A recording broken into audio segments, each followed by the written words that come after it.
Faith is not just measured by what you can gain by it, what you are willing to lose for it. In Hebrews 11, you don't just see people who stopped the mouth of lion, who quenched the fiery furnace, but people who were also sawn asunder, not accepting deliverance. They were heroes of faith too. Growing in the love of Christ. Number one, you grow in the love of Christ when your love for Christ is no longer dependent on God's performance. And your love for Christ is no longer dependent on God's performance. You love him for who he is and not for what he gives, just for who he is. And so Paul says, who shall separate us from the love of Christ? He says, as it is written, for your sake we are killed all day long. What kind of man is this? The things, the scriptures that our parents grew up on, until we grew soft and brought the theology of materialism. You know, I was thinking about the missionaries that came to Nigeria. It is one thing for you to come do brief mission work and go. They abandoned that same America that a lot of you are trying to jump into. They abandoned the comfort there, came to Nigeria. You see, if it is even Nigeria today, it is understandable. I'm talking about Nigeria 5 decades ago. What was it like living in huts? They didn't come briefly and return. They stayed here and died here. Their graves are with us. Come on, are you listening to this? What kind of understanding will make you do that? What kind? For your sakes we are killed all day long. We are accounted as sheep for the slaughter. Yet in all these things we are more than conquerors through him that loved us. For I am persuaded that neither death nor life. Come on, are you getting what I'm saying? He's telling you that love brings you into a form of indifference. It is no longer about performance, whether I'm alive or whether I die. Come on, are you getting what I'm saying?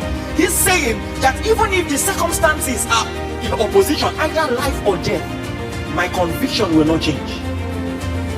Neither death nor life, nor angels, nor principalities, nor powers, nor things present, nor things to come will be able to separate us from the love of Christ.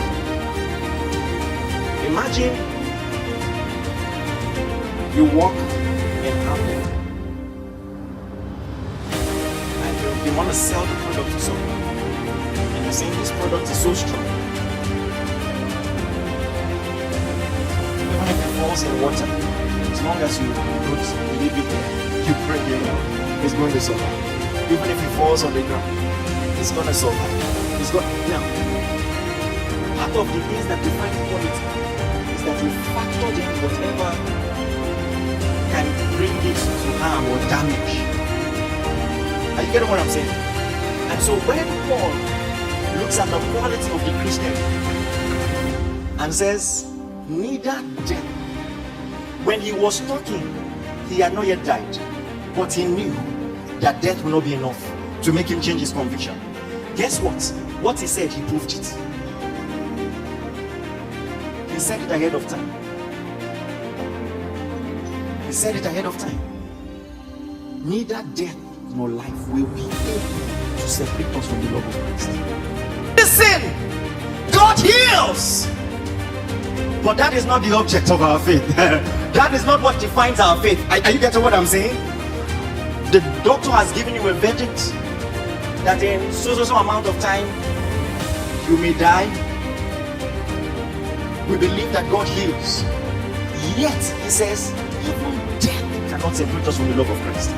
You need to understand this. I trust God to heal, but my healing is not what will determine if I will remain faithful in Christ or not. Nothing can separate me from the love of Christ. This must be understood. God blesses, but that is not what determines and regulates my faithfulness. I'm not going to try God, and if God doesn't work, I'm going to try Baba.